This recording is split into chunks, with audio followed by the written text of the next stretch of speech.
had to answer one of the weirdest questions a White House press secretary has ever been asked. This morning, President Trump accused 6 Democratic lawmakers of seditious behavior punishable by death. Just to be clear, does the president want to execute members of Congress? No.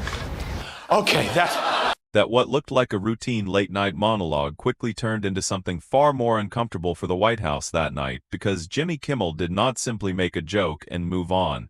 Instead, he slowed the story down, placed the administration's own words side by side, and let viewers watch the contradiction unfold in real time. That approach made the segment hit harder than a typical comedy bit.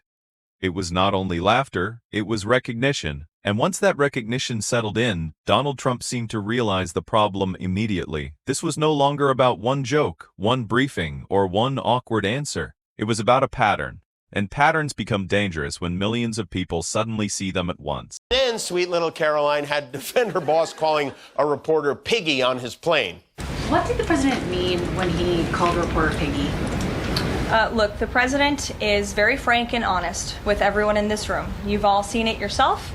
You've all experienced it yourselves, and I think the spark came after Caroline Leavitt stepped to the podium again to smooth over comments that had already drawn backlash. She delivered the explanation with speed and polished confidence, saying the president had been joking, critics were twisting on the wrong story. On paper, it sounded like another routine cleanup operation. But Kimmel understood something important. Those moments only work when nobody replaced them too slowly. So that night, he did exactly that. He rolled the footage, repeated her defense, and placed it beside Trump's original remarks, letting the difference between the two speak for itself. At first, the audience laughed because comedy naturally releases tension. Thing continued. The laughter shifted. Kimmel was not just tossing out quick jokes. He was building a case. He showed how the same explanation kept appearing. It was a tough day for Trump, too. You know, he lost a whole hour of rage posting yesterday. This guy, I don't know what kind of magic cocoon the devil gave him when they made that deal, but somehow he manages to do everything wrong, just rolls. Whenever Trump said something explosive or difficult to defend, he pointed out that the phrase he was joking had begun to sound less like clarification and more like an emergency exit. Then he delivered the line that brought the room fully to life. If every controversial statement becomes a joke only after backlash starts, the only people not laughing are the ones sent out to explain it. The audience erupted, but underneath the laughter was recognition. That was the moment the segment stopped feeling like entertainment and started feeling like exposure. Caroline Leavitt, at just 27, had already made history as the youngest White House press secretary, but that history also placed her directly in the spotlight. Caroline Leavitt, his press secretary, the woman who keeps insisting Trump didn't draw this or sign this in 2003, she was 5 years old. She was too young even for Jeffrey Epstein in 2003. Kimmel leaned into that contrast. He framed her not as the source of the chaos, but as the person sent out to stand in front of it and make it sound normal.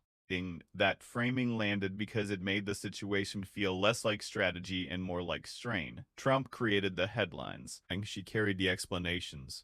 Then Kimmel pushed the segment further. He replayed several moments in a row, Leavitt insisting something had been misunderstood. Trump saying something else entirely. The White House trying to pivot, and then Trump pulling the same controversy back into the spotlight. It was not one mistake. It was a cycle. Kimmel did not need secret files or hidden recordings. He only needed the replay button. And once the pattern appeared clearly, every denial looked thinner and every explanation sounded more defensive. In the middle of the breakdown, he even glanced toward the audience and casually asked, "By the way, where are you watching from tonight?" Before continuing the analysis, briefly turning the moment into something viewers felt part of. By the time the segment ended, clips were already spreading across social media. Viewers shared not just the jokes, but the structure of the argument. Kimmel had done what official briefings often failed to do. He made the contradiction simple enough for ordinary people to follow. In dissecting, that may explain why Trump's reaction appeared so strong. He has often fought headlines and criticized reporters. But satire creates a different challenge. It reaches people who are not watching to be persuaded and turns repetition into memory.